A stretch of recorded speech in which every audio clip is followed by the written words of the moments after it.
Welcome class 10th. Today we are going to read about the poem The Patriot written by Robert Browning. So children, The Patriot is one of the most widely known poems of Robert Browning, who was a famous poet of the Victorian era. Now children, who is a patriot?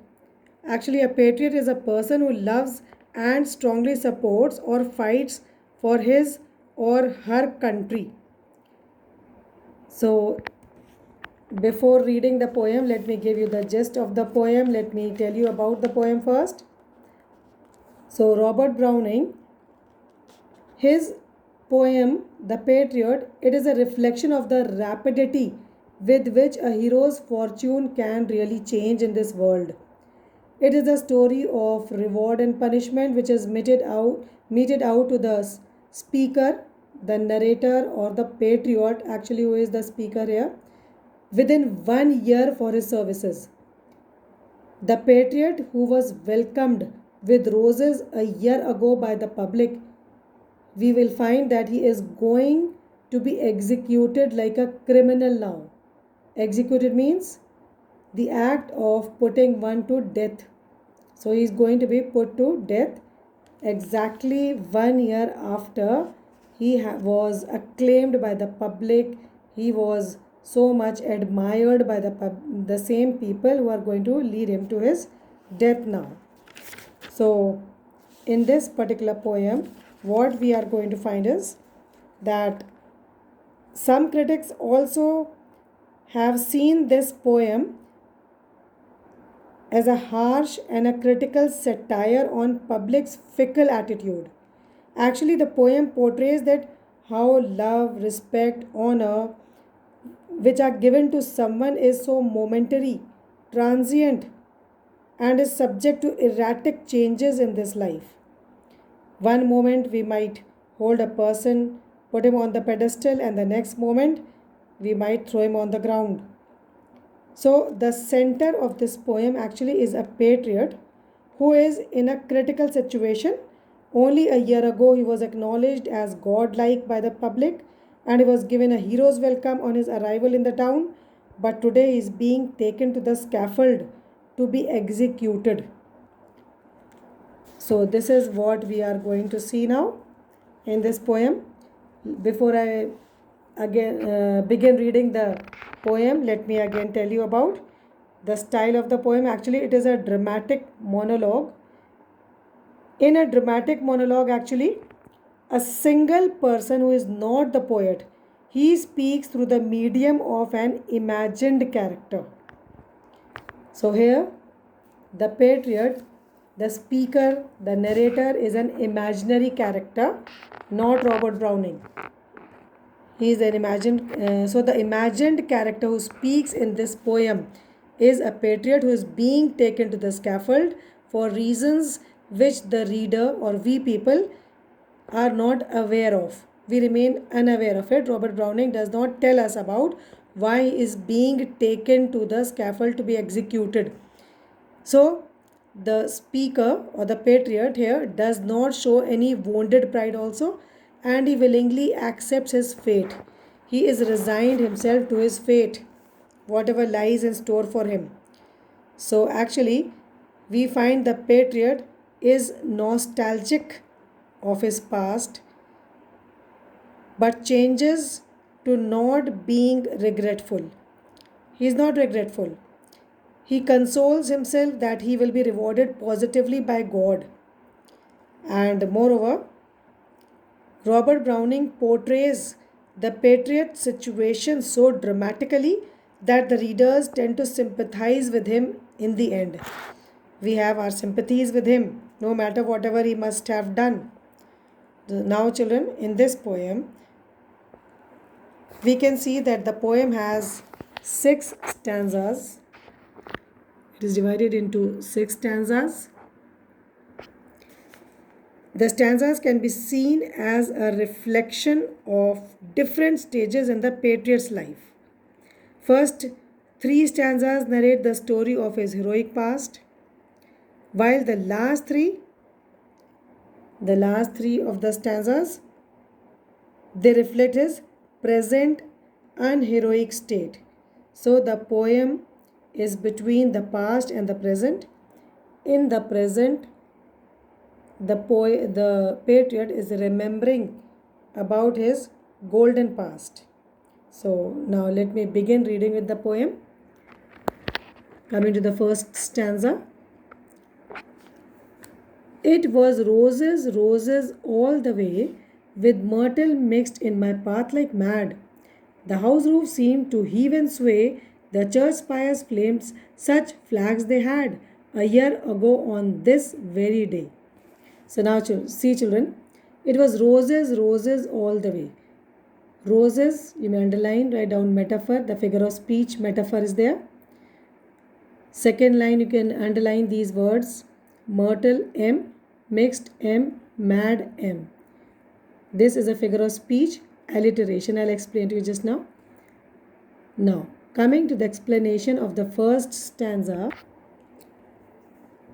the speaker of the poem is the patriot who is narrating a story of the golden past, and he remembered a day a year ago when he was given a grand welcome on his arrival to this town, and the people there had thrown roses and myrtles in his path. Roses and myrtles were thrown in his path by the people who adored him. The house roofs were so full of people that the roofs seemed to sway to and fro from side to side. The church spires flamed. The pyramidal structure of the church, conical in shape, they were decorated with flags in flaming colors, in bright colors. It seemed that the church spires were aflame, and the flags were fluttering in the sky, seemed as if they were on fire. So see how the people who had crowded on the top of the roofs, they are jostling each other, pushing each other just to have a glimpse of the patriot entering the town, entering the path, and it seemed as if the house roofs seemed to heave and sway, seemed to be moving because they were so much crowded with the people. Now coming to roses. Now see children, it was roses, roses all the way. It is a metaphor. Roses here is a figure of speech. You may underline is a metaphor. Metaphor is an implied simile. Actually, the patriot's arrival was welcomed by the people with roses, and roses and myrtles both are symbol of love. The entry of the patriot also echoes that of Christ into Jerusalem, which is followed by a similar reversal of public acclaim into disgrace and death. The similar manner we are going to find how the patriot is going to be led to disgrace and ultimate death. Myrtle also is a type of a small tree which has sweet smelling white or pink flowers and blackberries. It also symbolizes love and purity. So these flowers were strewn in the path of the patriot. Maybe he was a soldier. The reason why he was being welcomed so much, what he has done is not made clear in the poem by Robert Browning, but he has achieved something great that the people are acclaiming him like mad with frenzy and with admiration and with adulation, and all are jostling and pushing each other on the top of the roofs just to have a glimpse of their favorite hero now. He is heroic in their eyes. Now coming to this second line, we find that this is a figure of speech. You can write down alliteration. The first word of these, you can see, actually you can find the repetition of the consonant sound M. The consonant sound M is repeated at the beginning of these words, myrtle, mixed, mad. Alliteration is the figure of speech used here because there is a close repetition. So alliteration is a figure of speech with the repetition of the consonant sound is there. Myrtle, I have told you, is a sweet smelling white flower, and thus it symbolizes the love which the public once had for the speaker. So this is the condition a year before, exactly a year before, as the patriot is remembering his glorious past, his golden past. Coming to the second stanza, the air broke into a mist with bells, the old walls rocked with the crowd and cries. Had I said, good folk, mere noise repels, but give me your son from yonder skies. They had answered, and afterward, what else? So the air is reverberating with the chiming, with the ringing of the bells all around. It's a festive occasion, as if it is a festive occasion, and victory all around as the patriot is being welcomed, and bells are ringing all around. The old walls rocked with the crowd and cries.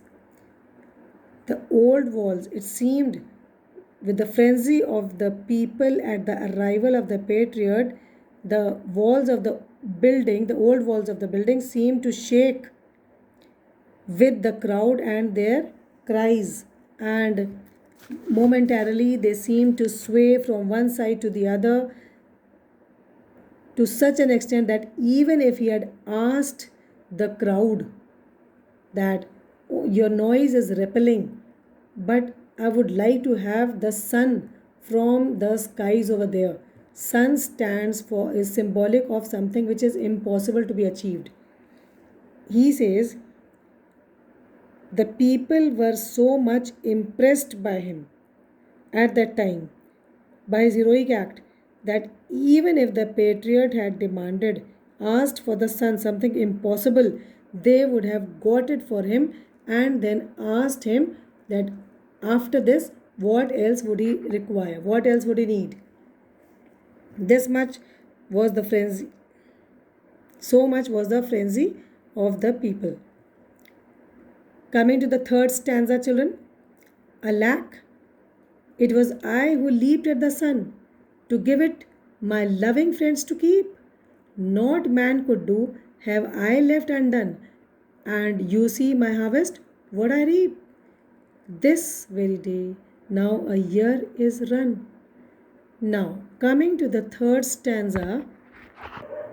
So, the third stanza, here the speaker, who is the patriot, is the I in this extract. Alack, it was I who leaped at the sun. The I is the patriot. Alack stands for regret, for sorrow. So he's exclaiming, he's sorrowful, he's regretting at what he had done a year before. He says, alas, or he's regretting. It was I, he's blaming himself, who leaped at the sun to give it to my loving friends to keep.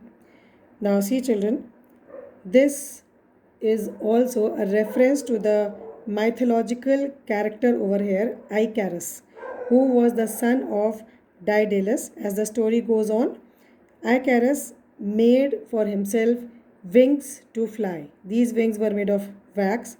He dared to fly too near the sun. He was so ambitious in his flight. He reached near the sun, and what happened? As a consequence, the waxed wings, they melted, and Icarus plunged to his death into the sea. Similarly, what led the speaker, the patriot, towards his downfall was his vaulting ambition. This is, so he's comparing himself to Icarus, that he had been over ambitious, and this led to his downfall. In order to help his friends, to people, he did everything. Not man could do have I left undone. He says there is nothing in the world which any man cannot do. The impossible. I also tried to achieve everything which is possible for a man to do. Nothing was left by me which was not done for my people. And you see my harvest, what I reap. But in the end, you see what I reap, what I get, the consequence. As the phrase goes on, as the idiom goes on, you reap what you sow. It is the harvest which we get at the end. So he says, but in spite of my working so hard, in spite of my doing so good, everything in my power for my people, you can see what harvest I reap, what consequence, what result I get. This very day, now a year is run, and the same day when I was acclaimed as a hero, and just after a year, you can see my harvest, what I reap over here. So the speaker's regret is reflected through the word alack. Harvest here we can say it refers to the harsh treatment which the patriot received in his unheroic present state. So actually what he mean to say is that he implanted. He says that he had implanted love and patriotism for his loving friends, but the harvest which he is receiving at the hand of the people, of the same people, made him feel dejected. Everything had changed for him in a year. He was now being taken to the scaffold to be executed by the same people who acclaimed him so much, with so much of adulation and so much of love and acclaim and honor. And now see what he is being led towards. Now children, the first 3 stanzas I've explained. Go through and also read page 31 of your book. The introduction has been given over here. Then try to write down the answers in your workbook which are related to all these 3 stanzas. Rest in my next video I'm going to explain. Till then, goodbye.